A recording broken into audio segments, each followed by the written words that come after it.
yewe yewe mwana w'umuntu umva amagambo y'Uwiteka ati ninjye waremye isi n'ibyuzuyemo byose nyuma y'ibyo byose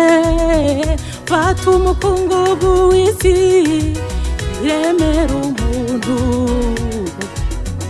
namuremye mukunze murutisha ibindi biremwa muhano kugira ishusho yanjye ari ubwoko bwo kwituma kw'amaso ye arangombera yitandukanya n'ubwiza bwanjye arigendera umva imirindi y'Uwiteka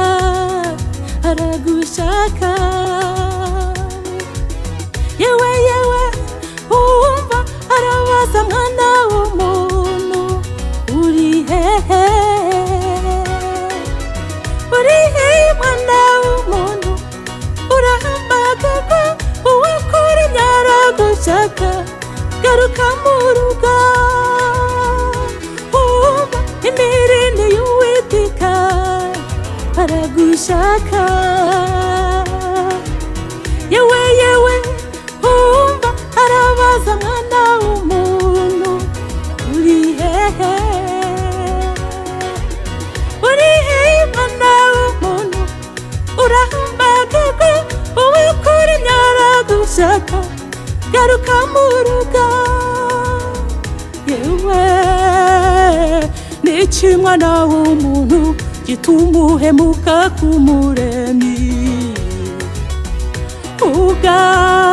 ugatumbira iby'iyi si kandi bizashirana nayo umutima ukajya wibaza uti yo mana bavuga ibaheye ubundi maze iki umutima wanjye tuza uryekanwe nta kibazo uratunze ikindi se niki nyamara ntiwibuke ko ihereza ry'inzira zawe ziri mu kuboko kwayo iyitegeka umva imirindi y'Uwiteka aragushaka yewe yewe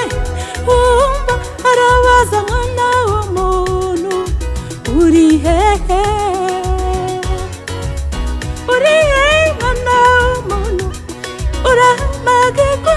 uwakora nyaragushaka garuka mu rugo umva imirindi y'Uwiteka aragushaka yewe yewe umva arabaza mwana w'umuntu uri hehe mwana w'umuntu urahambagarwa uwakora nyaragushaka garuka mu rugo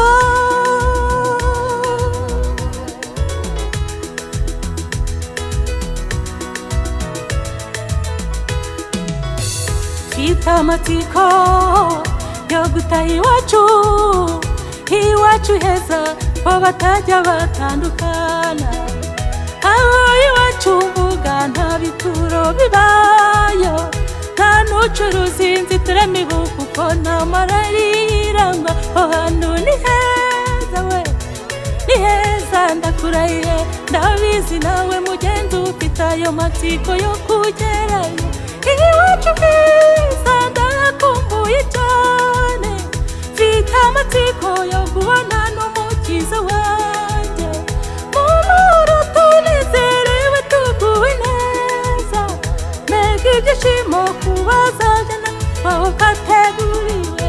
iwacu heza ndakumbuye cyane mfite amatsiko yo kubona n'umukiza wanjye mumuro tunezerewe tuguwe neza mbega ibyishimo kubazagera aho twateguriwe iwacu heza ndakumbuye cyane mfite amatsiko yo kubona n'umukiza wanjye mumuro tunezerewe tuguwe neza ibyishimo tubazagera aho